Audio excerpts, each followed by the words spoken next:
Hello' everyone, আজিৰ ভিডিঅ'ত মই ঘৰুৱা ভাষাত চাইন চেঞ্জ যিবোৰ আছে, ঠিক আছে, চাইন কেনেকৈ চেঞ্জ হয়, তাৰপিছত লাইক কেতিয়া পূৰণ কৰিলে যোগ কৰিলে কি হয়, হা, সেই গোটেইখিনি এই ভিডিঅ'ত মই আপোনালোকক ক'ম। মানে চেঞ্জ কৰিলে কি হয়, আৰু ধৰক কেতিয়াবা এনেকুৱা প্লাছে মাইনাছে কি হয়, মাইনাছে প্লাছে কি হয়, সেই গোটেইখিনি কথা ক'ম। চ' ভিডিঅ'টো বহুত হেল্পফুল হ'ব। So' without any delay let's get started. ধৰক এনেকুৱা দিয়া আছে যে -7 -5। তো বহুতে কি কয় মাইনাছে মাইনাছে প্লাছ, তো এইটো কি হৈ যাব, এইটো হৈ যাব বোলে 12। কিন্তু তেনেকুৱা নহয়, এইটো আধা শুদ্ধ হৈ আছে, আধা ভুল হৈ আছে। তো এইটো শুদ্ধ কেনেকৈ হ'ব, মই আপোনালোকক সহজ এটা উপায় দি আছোঁ। এনেকৈ ভাবি ল'ব, যেতিয়াই নেগেটিভ চাইন থাকিব, এইটো মানে আপোনাৰ ধাৰ লাগি আছে, আপুনি দোকানত যে বাকী কৰিছিলে সেই ধাৰ লাগি আছে, ঠিক আছে। আৰু যেতিয়া আপুনি প্লাছ, তেতিয়া মানে আপুনি সেই ধাৰ ঘূৰাই দিছে, ঠিক আছে, আপুনি ধাৰ ঘূৰাই দিছে, মানে লাইক ধাৰ মাৰিছে আৰু, ঠিক আছে, ধাৰ ক্লিয়াৰ কৰা, ঠিক আছে, ক্লিয়াৰ কৰা। অ'কে, এনেকৈ ভাবি লওক। এতিয়া ধৰক যে -7 টকা, 7 টকা আপোনাৰ ধাৰ লাগি আছিলে, আৰু আপোনাৰ 5 টকা ধাৰ লাগিলে, তো এতিয়া কি হৈ যাব ছাৰ, ধাৰ বাঢ়ি যাব নহয়, য়েছ, ধাৰ বাঢ়ি যাব, তো ধাৰ হৈ যাব 12 টকা, ঠিক আছে। তো -12 এইটো হৈ গ'ল আপোনালোকৰ কাৰেক্ট, ঠিক আছে। প্ৰথম কথা বুজি পাইছে। এতিয়া ধৰক ছেকেণ্ড এনেকৈ দিয়া আছে বোলে 7 টকা ধাৰ লাগি আছিলে, আপুনি কি 5 টকা জমা কৰিলে, মানে ধৰক +5 আছে এতিয়া, -7 + 5। তো প্ৰথমতে 7 টকা ধাৰ আছিলে, এতিয়া প্লাছ মানে ধাৰ ক্লিয়াৰ কৰা, এতিয়া 5 টকা আপুনি ক্লিয়াৰ কৰিছে, তো কিমান থাকিব এতিয়া ছাৰ, এতিয়াও সাতৰ পৰা 5, মানে যদি আমি মানে ডিফাৰেঞ্চটো চাওঁ, তো চাব এতিয়াও 2 ডিফাৰেঞ্চ আছে, আৰু মানে 2 টকা ধাৰ থাকি গৈছে, ঠিক আছে, ধাৰ 2 টকা থাকি গৈছে। চ' এতিয়া -2 হৈ যাব ইয়াৰ এনচাৰ, ঠিক। তাৰপিছত ধৰক এনেকুৱা দিয়া আছে যে 5 -7। আচ্ছা, এতিয়া যেতিয়াই কোনোবা এটা সংখ্যা, কোনোবা এটা নাম্বাৰৰ সন্মুখত এনেকুৱা একো দিয়া নাথাকে ন, ইয়াত ধৰক কিবা দিয়া নাই, ডেট মিনছ ইয়াত প্লাছ আছে, ঠিক আছে, এইটো প্লাছ হয় একচুৱেলি।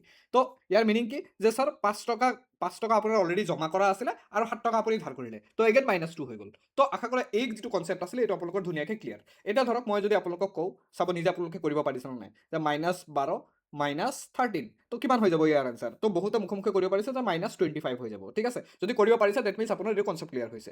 ধৰক -12 আছিলে, আৰু আপুনি 13 টকা ঘূৰাই দিলে, ঠিক আছে। তো দোকানত অলৰেডি 12 টকা ধাৰ আছিলে, 13 টকা যেতিয়া ঘূৰাই দিব আপুনি, তো কিমান হৈ যাব ছাৰ, এইটো হৈ যাব ছাৰ 1 টকা, ঠিক আছে, এক পজিটিভ, 1 টকা জমা আছে এইটো আপোনাৰ। তো আশা কৰোঁ এইটো বস্তু আপোনালোকৰ ক্লিয়াৰ হৈ আছে, ঠিক আছে। তো প্লাছ মাইনাছ ধৰক দুইটা যদি প্লাছ থাকে, 12 + 13, ঠিক আছে, এতিয়া কি হ'ব ছাৰ, এইটো এনেকৈ জেনেৰেলি হয়, প্লাছখিনি দেখুওৱা নাযায়, যে 12 + 13, তো এইটো চিম্পলি 25 বুলি আমি কৈ দিওঁ, ঠিক আছে। কেতিয়াবা আকৌ এনেকুৱাও থাকে 13 - 12, ঠিক আছে। ইয়াত মানে মিনিং কি ছাৰ, 13টো প্লাছত আছিলে, মানে এইটো অলৰেডি আপুনি জমা কৰা আছিলে, জমা কৰা ৰাখি আছিলে, ঠিক আছে। চ' 13টো আপোনাৰ অলৰেডি জমা কৰা আছিলে, 12 টকা ধাৰ কৰিলে, তো 1 টকা এতিয়াও জমা আছে, ঠিক আছে, 1 টকা এতিয়াও জমা আছে, তো আল্টিমেটলি এনচাৰ 1 আহি যাব। নেক্সট কনচেপ্ট হৈ গ'ল আপোনালোকৰ, যে সমান চিনৰ ইটো চাইডে যদি লৈ যায়, বা ইটো চাইডৰ পৰা ইটো চাইডলৈ যদি লৈ যায়, তেতিয়াহ'লে এই চাইনবোৰ কি হৈ যায়। আচ্ছা, মনত ৰাখিব, এনেকুৱা যেতিয়াই দিয়া থাকিব, সমান চিনৰ উল্টা ফালে গ'লে সদায় ইয়াৰ আগৰ এই চাইনটো চেঞ্জ হৈ যাব। তো ইয়াত ৰাখিলোঁ, বিটো যদি আমি ইটো চাইডে লৈ যাওঁ, তো বিটো কি হৈ যাব ছাৰ, প্লাছ আছে এইফালে, ইটো চাইডে গৈ মাইনাছ হৈ যাব, তো বিটো মাইনাছ হৈ গ'ল। যদি আপুনি ইয়াত বিটো ৰাখিম বুলি ভাবে, এটো যদি এনেকৈ লৈ যাম বুলি ভাবে, তেতিয়াহ'লে কি হৈ যাব ছাৰ, C - A হৈ যাব, বুজি পাইছে। তো এইটোত বহুতৰ কনফিউজন লাগি যায়, ঠিক। আকৌ এটা উদাহৰণ দি আছোঁ, যেনেকৈ X - Y + D = C, ঠিক আছে। এতিয়া ধৰক আপুনি X + D টো ৰাখিব লাগে, আৰু এই ৱাইটো ইটো চাইডে লৈ যাব লাগে, তো কি হৈ যাব, C + Y হৈ যাব। কিয় +Y হ'ল ছাৰ, ৱাইটো আমি যেতিয়া সমান চিনৰ অপজিট চাইডত লৈ যাম, ছাৰ এইটো মাইনাছত আছিলে, অপজিট চাইডত গৈ প্লাছ হৈ যাব, ঠিক আছে। চ' চিম্পল নিয়ম, ধৰক এনেকুৱা দিয়া আছে যে 4x - 3 = বোলে ছাৰ 15, ঠিক আছে, 15। তো এক্সৰ ভেলু উলিয়াব লাগে, কি কৰিম আমি ছাৰ, এই তিনিটো ইটো চাইডে লৈ যাব লাগিব, তো এইফালে -3 আছে, অপজিট চাইডত গ'লে কি হৈ যাব, 15 + 3 হৈ যাব, ঠিক আছে। তো 4x = হৈ গ'ল ছাৰ 18 ন, তো 4x = কিমান হৈ গ'ল, 18। এতিয়া x যে লাগে, x যদি লাগে, 4টো আমি ইটো চাইডে নিব লাগিব, হয়নে। 4টো ইটো চাইডে নিব হ'লে কি কৰিম ছাৰ, এক্সৰ লগত 4 পূৰণ হৈ আছে, অপজিটত যোৱাৰ লগে লগে কি হৈ যাব, হৰণ হৈ যাব, 18ক 4ৰে হৰণ কৰি দিম, ডিভাইড হৈ যাব ছাৰ কিমান, 4.5 হৈ যাব, ঠিক আছে, 4.5 হৈ যাব, বুজি পাইছে। বলক এইটো কনচেপ্ট এতিয়া নেক্সট কৰাওঁ। নেক্সট যদি আমি চাওঁ, ধৰক এই হৰণ কৰা যিটো আছে, ধৰক এনেকৈ দিয়া আছে x/y = বোলে q।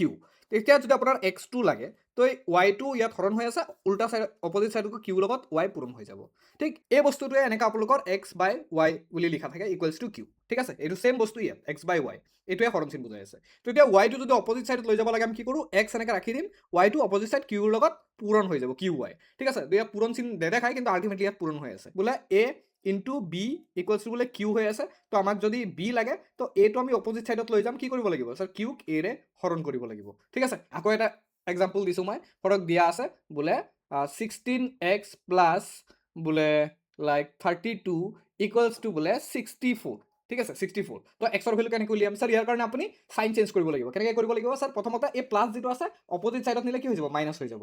6x আছে, তো এই 64 32টো কি হ'ব স্যাৰ ইয়াত প্লাছ আছে অপজিট সাইডত গ'লে মাইনাছ হৈ গ'ল ঠিক আছে মাইনাছ হৈ যোৱাৰ লগে লগে স্যাৰ এই 16x ভেলু কিমান হৈ যাব স্যাৰ 32 হৈ যাব 64 পৰা 32 মাইনাছ কৰিলে 32 থাকিল ঠিক আছে এতিয়া আমাক কি লাগে x লাগে আৰু x 16 লগত পূৰণ হৈ আছে এইটো পূৰণ হৈ আছে তো x ৰাখিলো 16 টো অপজিট সাইডত গ'লে কি হৈ যাব হৰণ হৈ যাব 32 ডিভাইডেড বাই 16 দ্যাট ইজ 2 তো এনেকৈ আমি সমীকৰণবোৰ সলাব মানে কৰিব পাৰোঁ আৰু সমীকৰণৰ আঁৰত এই গোটেইখিনি কনচেপ্টখিনি সোমাই আছে বেলেগ একোৱেই নহয় ঠিক আছে বেলেগ একোৱেই নহয় যে সমান চিনৰ অপজিট সাইডত গ'লে সাইনখিনি উল্টা হৈ যায় যিয়ে সাইন থাকিব ঠিক আছে প্লাছখিনি মাইনাছ হৈ যায় মাইনাছখিনি প্লাছ হৈ যায় তো আশা কৰোঁ আপোনালোকে বুজি পাইছে নেক্সট ভিডিঅ'ত এনেকুৱা minus into minus equals to plus হৈ যায় মাইনাছ প্লাছ পূৰণ কৰিলে স্যাৰ মাইনাছ হৈ যায় ইয়াত একচুৱেলি আৰু এটা নতুন টাৰ্ম সোমাই আছে যে ইয়াত একশ্যন এটা সোমাই আছে ঠিক আছে তো এনেকুৱা কণ্ডিশ্যনত কি হয় সেইটো নেক্সট ভিডিঅ'ত আমি কৰিম চ' উইথ কুৱেশ্যন এণ্ড এক্সাম্পলছ কিছুমান দি দিম ঠিক আছে চ' এই ভিডিঅ'টো যদি আপোনালোকৰ ভাল লাগিছে বা কামত আহিছে বুলি ভাবে তেতিয়াহ'লে চেনেলটো ছাবস্ক্ৰাইব কৰি ল'ব আৰু আমাৰ ৰয়